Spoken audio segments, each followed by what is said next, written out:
नम्रता वागळे, आपण पाहताय पुढारी न्यूज। वेळ झालेला आहे चर्चेचा धुरळा उडवण्याची।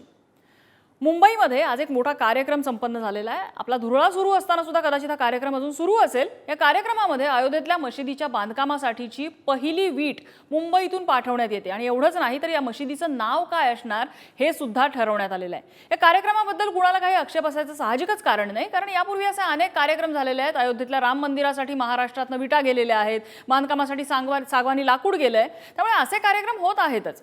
मुंबईमध्ये आज होत असलेल्या कार्यक्रमासाठी पुढाकार घेतलाय तो भाजपच्या हाजी अराफत शेख यांनी। या मशिदीबाबत काही वाद होते, ते वाद चर्चेच्या माध्यमातून सोडवण्यात आले आणि आता मशीद उभारणीच्या कामाला वेग देण्यासाठी हा कार्यक्रम आयोजित करण्यात आला आणि पहिली वीट मुंबईमधून रवाना होणार आहे। वास्तविक पाहिलं तर अधिकृतरित्या भाजपचा या कार्यक्रमाशी काही संबंध नाही, मात्र हाजी अराफत यांचे भाजपशी असलेले संबंध नजरेआड करता येणार नाहीत। ते भाजपचे नेते आहेत, मात्र या कार्यक्रमातून एक राजकीय चर्चा मात्र सुरू झालेली आहे। आगामी निवडणुकांआधी जसं राम मंदिर उभारणी पूर्ण करण्याचा भाजपचा मानस होता, तसं आता मशीद उभारणी सुरू करण्याचाही प्रयत्न दिसतोय। एकीकडे लव जिहाद सारख्या मुद्द्यांवरनं भाजप मुस्लिम रोष ओढवून घेत असताना दुसरीकडे पसमंदा अर्थात मागास मुस्लिम समाजाच्या नेत्याला राष्ट्रीय उपाध्यक्ष करणं हा देखील एक मास्टर स्ट्रोक मानला गेला। थोडक्यात भावनिक पातळीवरनं धर्माचं कार्ड खेळलं जातंय का, निवडणुकांआधी भाजप मुस्लिम कार्ड खेळतंय का, हाच आहे आपला आजचा चर्चेचा विषय।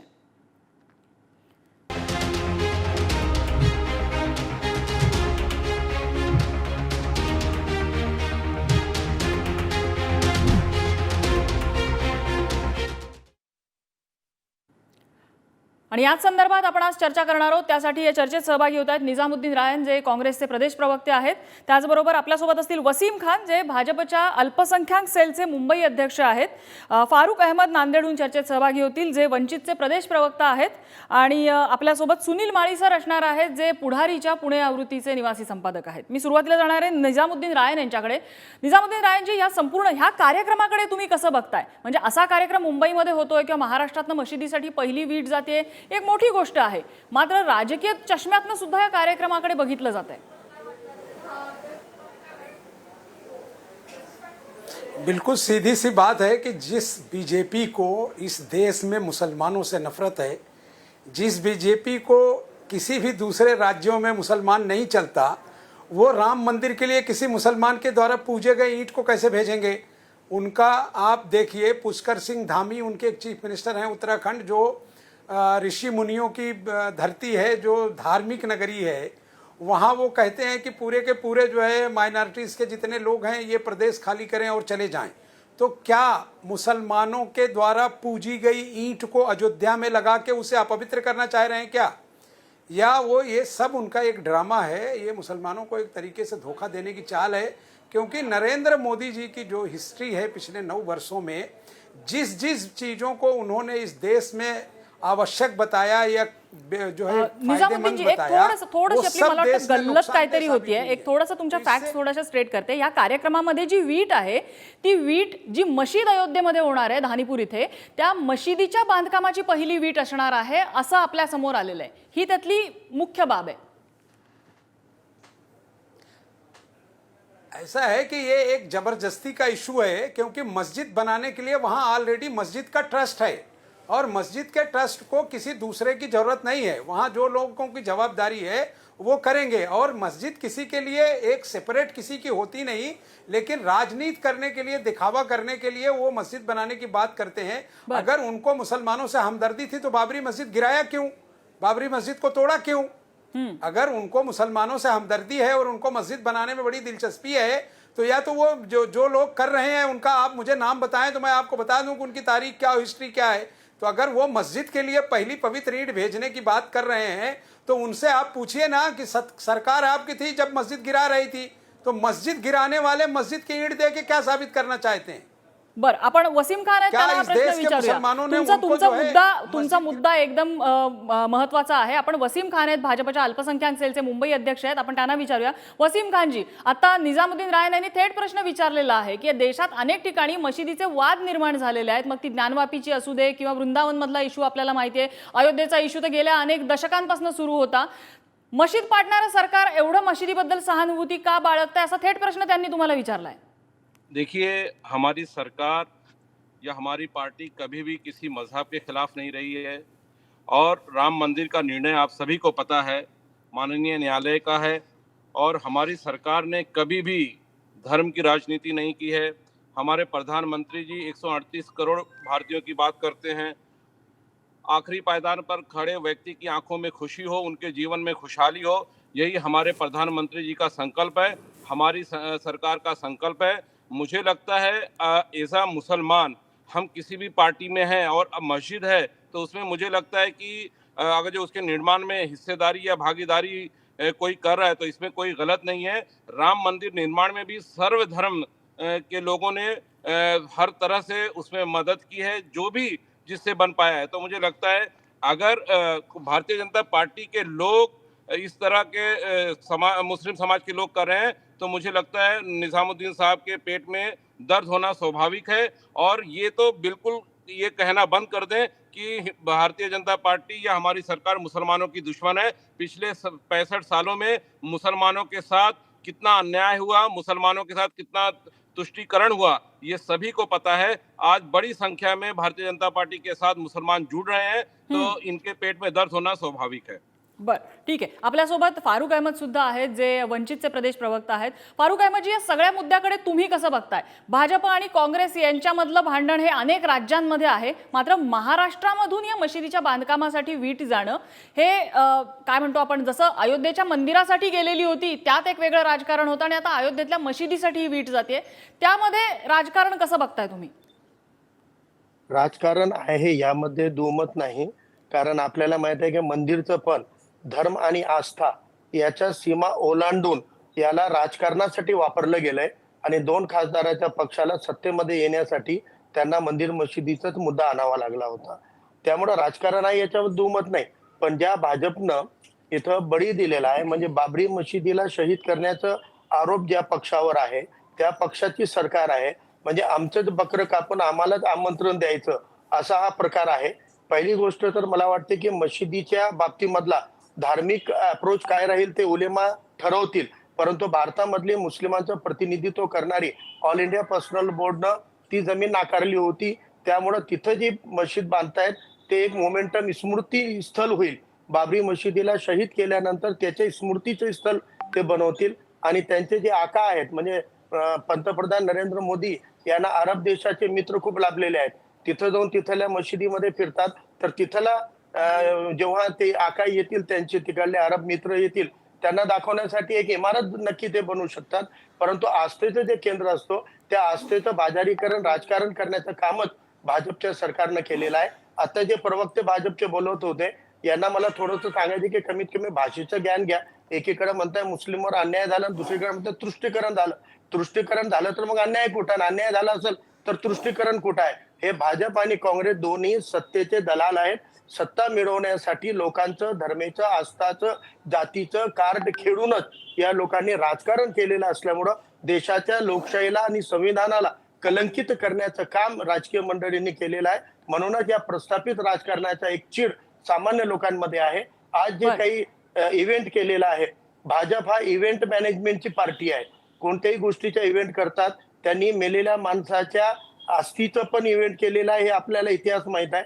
त्यामुळे ह्यांनी जे एक इव्हेंट करू पाहतायत मुस्लिमांना, म्हणजे एकतर भाजपला हे गिल्ट आहे, एक आत्मक्लेश आहे की आपण तिथली मस्जिद पाडलेली आहे, आता भव्य मंदिर तर उभं राहतोय पण मशिदीचं काय, म्हणून ते एक इव्हेंट करत असतील. पण भारतीय मुस्लिमच नाही. म्हणजे तुम्ही असं म्हणताय की आत्मक्लेशातनं आलेला हा इव्हेंट आहे. ठीक आहे, हा पण एक खूप महत्वाचा मुद्दा. मी माळी सरांकडे जाईन. माळी सर, लव जिहाद सारखा मुद्दा भाजपने उचलून धरलेला आहे. अगदी काल सुद्धा नितेश राणेंचं वक्तव्य आपण बघितलेलं आहे. तर अशा मुद्द्यांमुळे कुठेतरी भाजपची प्रतिमा ही मुस्लिम विरोधी अशी तयार होत असताना तीच प्रतिमा निवळण्याचे हे प्रयत्न म्हणायचे. असंही म्हणता येईल नम्रता. मला एक सुरुवातीलाच एक स्पष्ट करायचं आहे की काँग्रेसने त्यांच्या पक्षाची भूमिका मांडली, पक्षीय. भारतीय जनता पक्षाने त्यांची मांडली, वंचितने त्यांची मांडली. आता या देशाच्या, या धर्मनिरपेक्ष देशाचा एक नागरिकांचा प्रतिनिधी म्हणून माझी भूमिका अशी आहे की धर्म हा प्रत्येकाचा वैयक्तिक प्रश्न आहे, वैयक्तिक भाग आहे. धर्माचा वापर हा राजकारणासाठी करणं हा चुकीचा आहे. आणि आपल्याला या दोन्ही गोष्टीत अतिशय निष्पक्षपातीपणे बघितलं तर लक्षात असं येतं, राम जन्मभूमीचा वापर सुद्धा हा राजकीय कारणासाठी केला हो. त्यानंतर आता या मशिदीचा वापर सुद्धा मशीद उभारण्याच्या बाबतीतला सुद्धा राजकीय कारणासाठी केला जातोय आणि त्यात तू लव जिहादचा जो उल्लेख केला त्याच्यावरची कडी आहे. त्याच्यावरची कडी अशी आहे की भारतीय जनता पक्षच ज्यांनी मंदिर उभारण्यामध्ये पुढाकार घेतलेला आहे त्यांचीच मंडळी आज मशीद उभारण्यामध्ये सुद्धा पुढाकार घेत आहेत. म्हणजे दोन्ही डगरीवर हात एका हा दोन्ही समाजांना अपीज करणं, दोन्ही समाजाचं लांडमूलचालन करणं हा भारतीय जनता पक्षाला हिंदूंची मतंही हवी आहेत, मुस्लिमांचीही मतं हवी आहेत. अशा प्रकारचा दोन्ही डगरीचा हात ठेवायचा प्रयत्न आहे का? लव जिहादच्या तुझ्या प्रश्नाचं उत्तर. पण मला असं वाटतं कोणत्याही धर्माचा वापर राजकारणासाठी करणं हा भारतीय जनता पक्षाकडूनही झाला, हा काँग्रेसकडूनही झाला, हा होता कामा नये. आणि सगळ्यात महत्वाचा मुद्दा, एकदा न्यायालयाने निर्णय दिलेला आहे, तो निर्णय जो काय आहे कोणाच्या धर्माच्या बाजूने गेलाय किंवा विरोधात गेलाय त्याचं राजकारण करणं, त्याची आपली मतपेटीत खेचणं, 2024ला येणाऱ्या निवडणुकीकडे बघून या सगळे प्रकार करणं हे अतिशय गैर आहे आणि धर्मनिरपेक्ष नागरिक म्हणून हे अतिशय चुकीचं निषेधार्ह असं आहे. बर, मी वसीम खान यांच्याकडे जाते. वसीम खानजी, अगदी 2-3 दिवसापूर्वीचं तुम्हाला आठवत असेल तर काँग्रेसने पॅलेस्टाईनला पाठिंबा देण्याची भूमिका घेतलेली होती. त्यावेळेला भाजपच्या अनेक नेत्यांनी आणि भाजपवर प्रेम असणाऱ्या बऱ्याच जणांनी काँग्रेस मुस्लिम कार्ड खेळताय असा आरोप केलेला होता. मग अशा ठिकाणी जर भाजप मुस्लिम कार्ड खेळताय असा आरोप तुमच्यावरती झाला तर तुम्हाला एवढं का वाईट वाटतंय? ये सवाल मुझसे नर्मदा जी. हॅलो वसीम खानजी, माझा तुम्हाला प्रश्न आहे. परत सांगा मॅम. प्रश्न असा आहे की 2-3 दिवसांपूर्वी ज्यावेळेला काँग्रेसने पॅलेस्टाईनला पाठिंबा देणारी भूमिका घेतलेली होती त्यावेळेला भाजपचे अनेक लोक आणि भाजपच्या जवळच्या अनेक लोकांनी काँग्रेस मुस्लिम कार्ड खेळताय असा आरोप केलेला होता. आता असं होत आहे की भाजप अशा प्रकारच्या कामातून ज्यावेळेला अशा प्रकारच्या घटना, अशा प्रकारच्या कार्यक्रम ज्यावेळेला भाजपच्या गोटात घडतात त्यावेळेला भाजपकडे मुस्लिम कार्ड खेळल्याचं बोट दाखवलं जातं. मग भाजपला एवढं वाईट का वाटतंय? आजादी के बाद आज तक कांग्रेस ने हमेशा जात पात की राजनीति किया है. हमारा तो एक ही संकल्प है, सबका साथ, सबका विकास, सबका विश्वास. हमेशा हमारी सरकार ने सभी समाज को एक साथ में लेकर आगे बढ़ने का काम किया है. कांग्रेस की पूरी राजनीति आप उठाकर देखिए तो उन्होंने सिर्फ तुष्टीकरण की राजनीति की है. ये सभी को पता चल गया. आज भारतीय जनता पार्टी की जहां भी सरकार है वहां पे मुस्लिम समाज को हर तरह का लाभ मिल रहा है और इनको हर चीज में हिंदू मुसलमान करने की आदत है और हर काम को ये राजनीति दृष्टि से हिंदू मुसलमान के चश्मे से देखते हैं. मुझे लगता है इस प्रकरण से देश बहुत आगे जा चुका है. आज भारत एक है और हर भारतीय देश का विकास चाहता है और इसके लिए देश के यशस्वी प्रधानमंत्री श्री नरेंद्र मोदी जी ने हमेशा, ये पहले प्रधानमंत्री हैं देश के जिन्होंने कभी हिंदू की बात नहीं की, कभी मुसलमान की बात नहीं की. इन्होंने 138 करोड़ भारतीयों की बात की है. मुझे लगता है आने वाले दिनों में इस तरह की राजनीति करने वाले लोग पूरी तरह से नकार दिए जाएंगे और 2014 के पहले तक आपने देखा इन्होंने किस तरह से राजनीति करके एक विशेष समुदाय को कितने पीछे रखा, हमारे समाज को कितने पीछे रखा, हमको धर्म के जात पात में उलझाए रखा. मुझे लगता है अब इस देश में इस तरह की राजनीति के लिए कोई जगह नहीं है और ये देश जाग चुका है. इस तरह की राजनीति करके कांग्रेस कभी भी आगे नहीं बढ़ सकती है. निजामुद्दीन रायनजी, पटतंय का तुम्हाला हे स्पष्टीकरण? नहीं, मैं स्पष्टीकरण देता हूं. पहले तो जो उन्होंने सवाल किया था आपने, उस सवाल का जवाब देने से वो भाग गए. उनको शायद विषय भी नहीं पता है कि फिलिस्तीन के इशू पर क्या हो रहा है. फिलिस्तीन के इशू पर जिस तरह से स्वर्गीय अटल जी ने विषय रखा था, गांधी जी ने रखा, नेहरू जी ने रखा, उसके बाद या तो मोदी ने जो है वो अटल जी से बड़े हो गए या फिर अटल जी झूठे हैं या मोदी सच हैं, या मोदी झूठा है या फिर अटल सत्य हैं. ये जो बातें उनको पहले पढ़ लेनी चाहिए और उसके बाद वो जानकारी कर लें. सुनिए, आप जब बोल रहे थे मैंने आपको बोला नहीं, आप सुनो. आप के लिए अगर जो आतंकवादी, आप पहले सुन रहिए. वसीम खानजी, मी तुम्हाला वेळ देते. मी पुन्हा येते तुमच्याकडे. निजामुद्दीन रायन यांना आपला मुद्दा पूर्ण करू दे. मी तुम्हाला वेळ देते. वसीम खानजी बोला. निजामुद्दीन रायनजी. यस, अभी दूसरी बात अभी वो कह रहे हैं कि इस देश में जो है 138 करोड़ लोगों का सबका साथ सबका विकास लेके चल रहे हैं. वो हमको बताएं कि गुजरात चुनाव में कितने मुसलमानों को उन्होंने टिकट दिया. वो बताएं कि कर्नाटक में मुसलमानों को कितने टिकट दिया. राज्यसभा में 3 MP मुसलमान थे, उनको भी लात मार के बाहर निकाल दिया. वो महिलाओं की बात करते हैं, बिल्किस बानो के अपराधियों को जिस दिन उन्होंने ये कानून लाया और जिस दिन उन्होंने लाल किले से बात की, उसी के 2 घंटे बाद उनके जो है बलात्कारियों को वो हार पहना रहे हैं। ये सबका विकास सबकी बात कर रहे हैं। इनको शर्म आनी चाहिए, इन्होंने पढ़ा ही नहीं माइनॉरिटीज के इशूज को। आज इनका मुख्यमंत्री जो असम का मुख्यमंत्री है विश्वास महंता, वो सीधा कह रहा है कि हमको 10 साल तक मुसलमानों का इस देश में वोट नहीं चाहिए। कौन सी जुबान से बात कर रहे हैं, कहां पढ़ते हैं, कौन सी इनकी मामलात है जो इनके नेता इनको नहीं बताते। इनको पहले जानकारी कर लें कि इस मुल्क में क्या हो रहा है और किस तरह से इस देश में माइनॉरिटीज के लोगों को मारा जा रहा है। जितनी मॉब लीचिंग इस देश में हुई है वो बताएं कि उसमें राजनीति में कांग्रेस ने क्या किया। वो कांग्रेस की दिखाने की कोशिश कर रहे हैं, काम नहीं किया। आज 70 वर्ष में अगर कांग्रेस ने काम नहीं किया होता तो ये जो बेच रहे हैं और भाग रहे हैं, ये सारी चीजें उनको दिख गई होती।